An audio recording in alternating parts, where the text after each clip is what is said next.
Standing on a podium by itself, we have one of Fisker & Nilsson's first vacuum cleaners.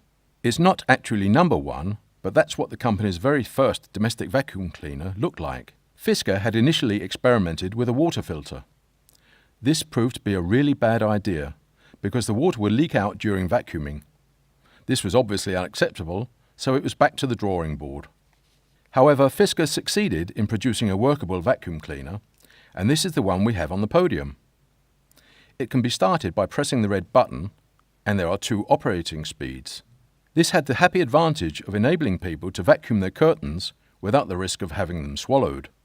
Fisker now patented his vacuum cleaner. For some reason or other, unbeknown to me, he did so in his own name, and not in the name of the firm. And, of course, the firm consisted of 2 partners, Fisker and Nilsson. Whatever Fisker's motive, Nilsson was unhappy. First of all, he thought they should concentrate on making motors instead of dabbling with all sorts of other things.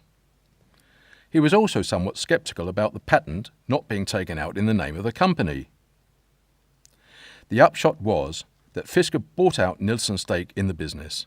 Nilsson went on to experiment with motors himself. He even tried his hand at vacuum cleaners and produced the Vamper, the neat wooden box to be seen in a large display case along the side wall. He would very soon abandon vacuum cleaners, however, to pursue his first love, motors. He started an electric motor factory in Copenhagen, but then drifts out of the picture as far as our story is concerned. At market launch, Fisker's first domestic vacuum cleaner cost 380 kroner.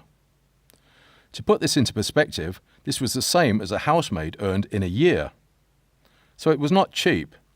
In fact, this was to become a characteristic of the company's vacuum cleaners over the years. They were certainly never cheap. But that first vacuum cleaner, the number one, weighed in at 17.5 kilos when empty, so it was a quality product.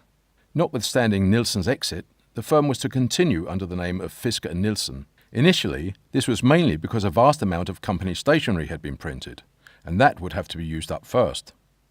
And then, somehow, the name just never got changed. In fact, the company retained the name Fisker & Nilsson right up until 1989. In 1989, Danish entrepreneur and businessman Claus Riskær Pedersen discovered that the company had very considerable funds tied up in bonds, and this money was sitting there doing nothing. This fired his interest, and he started buying his way into the firm. But people began taking note.